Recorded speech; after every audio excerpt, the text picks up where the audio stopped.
What is it? Oh, dear God. When we open the series, it is Elizabeth Thatcher now coming to this town where they've suffered a terrible loss. It left a lot of the women without their husbands. These children are now being raised without fathers. To wipe out everyone's dad, everyone's husband in one moment. These women and these families probably lived in this state of perpetual fear of something like this happening. Mr. Gowan, the head of the coal mining company, says to the widows that have lost their husbands in the mine disaster, sorry, you're going to have to get evicted from your houses.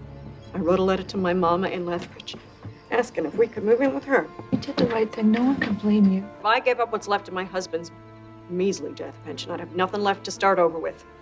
I got no money. Me neither. If you think 1910, the frontier, where do women and their children go? What, you wander off and make a fort in the woods? What? You know, at the same time as trying to deal with everybody's, emotional content and whatnot, ultimately they got to get down to the business of making the thing operational again.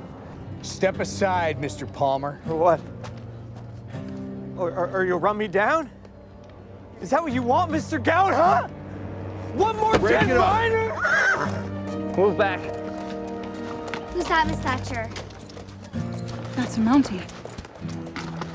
Michael Landon Jr. gave me a book published in 1927 about a Canadian Mountie, and it's romanticised, but there's a lot of truth to it, and it gave me a good insight of the way that society saw the mounted police. Because of them coming when they did, it meant that as the settlers came in, law was already in the province. It shouldn't be a worry too much longer. Help should be on its way soon. Who in God's name are those men? You're recruiting more miners? You got them.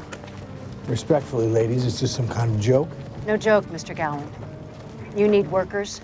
We need roofs over our children's heads. The actual coal mine set is phenomenal. They've done an amazing job building it, and in some cases they've built it out of styrofoam, which is even more impressive because you wouldn't have known. When the lighting's all there and all the women are in the mine with you, and there's even a mule and there's carts being pulled back for the noise of all the boulders, it's actually quite wonderful for the actor's process to just be able to quickly put yourself in the claustrophobia of the actual environment that must have been.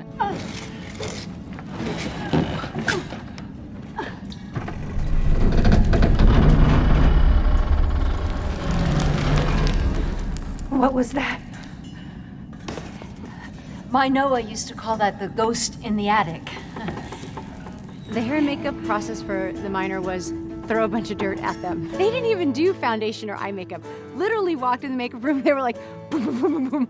Here's a bunch of black stuff on your face. I made the mistake as our lovely Tina was applying some of the makeup to my face, and she said, okay, exhale. And I went, okay, and inhaled as she was putting the dirt around my nose and consequently filled my sinuses. At the end of the day, you can't just jump into your car and drive away. You gotta sit there and slather you in cold cream and wipe it off with towel, hot towel after hot towel. It's a bit of a process. Miss Thatcher.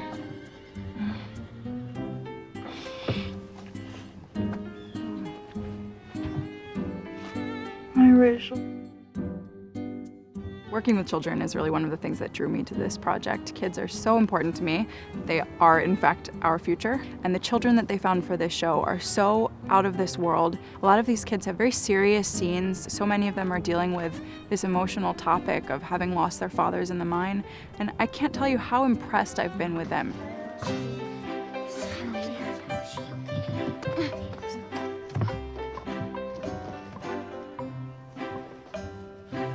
If I drop this shoe and this hair comb at the same time, which one will hit the ground first? Shoe! I think there's attraction there, physical attraction initially. He's thinking, oh, maybe this isn't so bad. I've come to Coal Valley and I meet this beautiful teacher. She's new here, I'm new here. If you ask Jack, he'll tell you that my rich father, who's super powerful, ripped him away from his dream posting in this shipping port. And he's a little resentful, but as he spends more time with her, he's absolutely conflicted. Without that tension and that walking the line between love and hate with our two main characters, I think that just adds a whole element to the story that's really appealing. I never got to thank you for leaving me that note in the saloon. You're welcome. I figured it was the least I could do. Was it really necessary to leave it on my forehead? You were snoring. I didn't want to wake you. Please, do not snore. Ladies do not snore. Coal Valley is this wonderful main drag with the saloon and the post office and these beautiful, charming, period-accurate buildings. You can walk in and out of the doors and you're in a jail or in the mercantile. It creates this wonderful sense of play and make-believe where you don't have to fake it all that much. I think visually they're gonna love the series. And even though you're stepping back in time, their storylines are so relatable. Just people helping other people, sticking together. I found a recipe for stew and biscuits. Well, that's very kind of you, Elizabeth, but I think I would fall asleep in my plate. I wish there was something I could do to help. Do my part. You are doing your part by tending to the children. I like shows like this that are based in the period. It kind of reminds us of, when it comes down to it, the important stuff. The characters are really beautifully written, and I think they're going through very real challenges. Maybe it covers a world of emotions, that ability to cry. It can be refreshing. I think it makes us feel alive too.